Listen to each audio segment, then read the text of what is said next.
ଦର୍ଶକ ବନ୍ଧୁ, ଅକ୍ଷୟ ତୃତୀୟା 2025 ବର୍ଷର ଅକ୍ଷୟ ତୃତୀୟା କେତେ ତାରିଖରେ ପଡ଼ୁଛି, କ'ଣ ରହିଛି ଅକ୍ଷୟ ତୃତୀୟା ପାଳନର ସଠିକ୍ ବିଧି? 2025 ବର୍ଷର ଅକ୍ଷୟ ତୃତୀୟା କେତେ ତାରିଖରେ ପଡ଼ୁଛି, ଆସନ୍ତୁ ଜାଣିବା ଏହି ଭିଡ଼ିଓ ମାଧ୍ୟମରେ।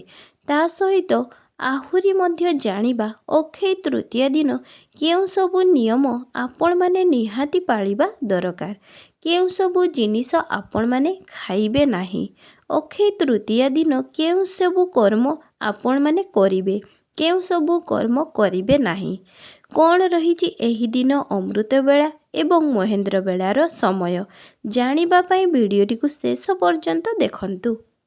ଦର୍ଶକ ବନ୍ଧୁ, ଅକ୍ଷୟ ତୃତୀୟା ଆମ ଓଡ଼ିଆମାନଙ୍କର ଏକ ମୁଖ୍ୟ ପର୍ବ, ଖାସ୍ କରିକି କୃଷକ ଭାଇମାନଙ୍କର, ଯେଉଁମାନେ ଚାଷ କରନ୍ତି। ପ୍ରଥମେ ଆସନ୍ତୁ ଜାଣିବା ଅକ୍ଷୟ ତୃତୀୟା କେତେ ତାରିଖରେ ପଡ଼ୁଛି। ଏପ୍ରିଲ ମାସ 30 ତାରିଖ ବୁଧବାର ଦିନ ଅକ୍ଷୟ ତୃତୀୟା 2025 ବର୍ଷର ଅକ୍ଷୟ ତୃତୀୟା ଏହି ତାରିଖରେ ପଡ଼ୁଛି। ଏହି ଦିନ ସେମାନେ ଧାନ ବିଲରେ ପୂଜା କରିଥାନ୍ତି। ଏହି ଦିନ ସେମାନେ ଅକ୍ଷୟ ଅନୁକୂଳ କରିଥାନ୍ତି। ସବୁଠାରୁ ବଡ଼ କଥା ହେଲା, ଏହି ଅକ୍ଷୟ ତୃତୀୟା ଦିନଠାରୁ ମହାପ୍ରଭୁ ଶ୍ରୀ ଶ୍ରୀ ଜଗନ୍ନାଥଙ୍କର ନରେନ୍ଦ୍ର ପୁଷ୍କରଣୀରେ ଚନ୍ଦନ ଯାତ୍ରା ଆରମ୍ଭ ହୁଏ। ଓଡ଼ିଶାରେ ବହୁତ ଜାଗାରେ ଚନ୍ଦନ ଯାତ୍ରା ହୁଏ। ସେହିଭଳି ହନୁମାନ ମନ୍ଦିରରେ ମଧ୍ୟ ରାମଚରିତ୍ର ମାନସ ପାଠ କରାଯାଏ। ମା କାଳୀଙ୍କ ମନ୍ଦିରରେ, ବଡ଼ଚଣ୍ଡୀଙ୍କ ମନ୍ଦିରରେ ଚଣ୍ଡୀପାଠ କରାଯାଏ, ହୋମ ଯଜ୍ଞ କରାଯାଏ। ସେହିପରି ମଧ୍ୟ ପ୍ରଭୁ ଶ୍ରୀ ଜଗନ୍ନାଥଙ୍କର ଏହି ଦିନ ରଥ କାମ ଆରମ୍ଭ କରାଯାଏ। ତେବେ ଶୁଭକର୍ମ କଥା ଯଦି କହିବା, ଏହି ଅକ୍ଷୟ ତୃତୀୟା ଦିନ କେଉଁ ସବୁ ଶୁଭକର୍ମ ହୋଇପାରିବ? ଅକ୍ଷୟ ତୃତୀୟା ଦିନ ପ୍ରାୟ ଆପଣମାନେ ସବୁ ଶୁଭକର୍ମ ଗୁଡ଼ିକ କରିପାରିବେ, ଯେମିତିକି ବାହାଘର, ବ୍ରତଘର, ଗୃହାରମ୍ଭ, ପ୍ରତିଷ୍ଠା, ନାମକରଣ, ଦୀକ୍ଷା ଗ୍ରହଣ, ଦେବତା ଗଠନ, ବାଣିଜ୍ୟକରଣ, ଗଛ ଲଗାଇବା, ଜଳାଶୟ ଓ ପ୍ରତିଷ୍ଠା, ଔଷଧକରଣ। ଭକ୍ଷଣମାନେ, ବୈଦ୍ୟମାନେ ଏହି ଦିନ ଔଷଧ ତିଆରି କରନ୍ତି। ଆଉ ଆପଣମାନେ ଏହି ଦିନଠାରୁ ଔଷଧ ମଧ୍ୟ ଆରମ୍ଭ କରିପାରିବେ। ଯଦି ଆପଣମାନେ କୌଣସି ରୋଗରେ ପୀଡ଼ିତ ଅଛନ୍ତି, ଏବେ ଆସନ୍ତୁ ଜାଣିନେବା ସୂର୍ଯ୍ୟ ଉଦୟ ଓ ସୂର୍ଯ୍ୟାସ୍ତର ସମୟ। ସୂର୍ଯ୍ୟ ଉଦୟର ସମୟ ହେଲା ସକାଳ 5ଟା 21 ମିନିଟ୍। ସେହିପରି ସୂର୍ଯ୍ୟାସ୍ତର ସମୟ ସନ୍ଧ୍ୟା 6ଟା 5 ମିନିଟ୍। ଏବେ ଆସନ୍ତୁ ଜାଣିବା ଏହି ଦିନ ସମ୍ପର୍କରେ।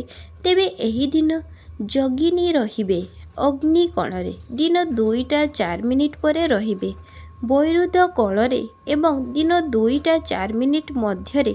ଆପଣମାନେ ଯୁଆଡ଼େ ଯାଉଛନ୍ତି ସେତିକି ଆପଣଙ୍କର ଯାତ୍ରା ଶୁଭ। ତେଣୁ ଆପଣମାନେ ଯୁଆଡ଼େ ବି ଯାଆନ୍ତୁ, ଦିନ 2ଟା ପୂର୍ବରୁ ପଳାନ୍ତୁ।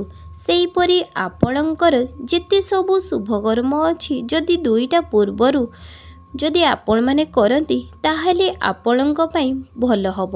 ତେବେ ଏହି ଦିନ ଆପଣମାନେ କ'ଣ ସବୁ ଶୁଭକର୍ମ କରିପାରିବେ? ଦେଖନ୍ତୁ, ଏହି ଦିନ ଆପଣମାନେ ସମସ୍ତ ପ୍ରକାରର ଶୁଭକର୍ମ କରିପାରିବେ, ଯେମିତିକି ବାହାଘର ହେଲା, ବ୍ରତଘର ହେଲା, ଆପଣଙ୍କର ନୌକା ଗଠନ ହେଲା, ଚାଳନ ହେଲା, ଔଷଧକରଣ ହେଲା, ଗଛ ଲଗାଇବା, ନାମକରଣ ହେଉ, ଶିକ୍ଷା ଗ୍ରହଣ ହେଉ, ଗୃହାରମ୍ଭ ହେଉ, ଗୃହ ପ୍ରତିଷ୍ଠା ହେଉ, ଭୂମି ପୂଜନ ହେଉ, ଦେବତା ଗଠନ ହେଉ, ମନ୍ଦିର ପ୍ରତିଷ୍ଠା ହେଉ, ଯେକୌଣସି କର୍ମ ଆପଣମାନେ କରିପାରିବେ। ଯଦି ଅମୃତ ବେଳା କଥା ଦେଖିବା, ଦିନ 6ଟା 57ରୁ 11ଟା 45 ଭିତରେ ଯେକୌଣସି ଶୁଭକର୍ମ ଆରମ୍ଭ କରିପାରୁଛନ୍ତି। ଏହି ସମୟ ଭିତରେ ଆପଣମାନେ କରନ୍ତୁ। ସେହିପରି ଯଦି ମହେନ୍ଦ୍ର ବେଳା କଥା ଦେଖିବା, ଦିନ 4ଟା 13ରୁ ସନ୍ଧ୍ୟା 5ଟା 49 ମଧ୍ୟରେ ଏହା ହେଉଛି ମହେନ୍ଦ୍ର ବେଳାର ସମୟ। ତେଣୁ ଆପଣମାନଙ୍କ ପାଇଁ ଭଲ ହେବ, ଆପଣମାନେ ଅମୃତ ବେଳାର ସମୟରେ ଯାହା ବି ଆପଣଙ୍କର ଶୁଭକର୍ମ ଅଛି ତାକୁ କରିବା ପାଇଁ ଚେଷ୍ଟା କରନ୍ତୁ, ଯାହାକି ଆପଣଙ୍କ ପାଇଁ ଭଲ ରହିବ। ଆଶା କରୁଛି ଆପଣମାନଙ୍କୁ ଏହି ଭିଡ଼ିଓଟି ଭଲ ଲାଗିବ ଏବଂ ଆପଣମାନଙ୍କୁ କିଛି ଜ୍ଞାନ ଦେଉଥିବ। ତାହେଲେ ଭିଡ଼ିଓଟିକୁ ଗୋଟିଏ ଲାଇକ୍ ଏବଂ ସବସ୍କ୍ରାଇବ୍ ଏବଂ ସେୟାର କରିଦିଅନ୍ତୁ। ଜୟ ଜଗନ୍ନାଥ।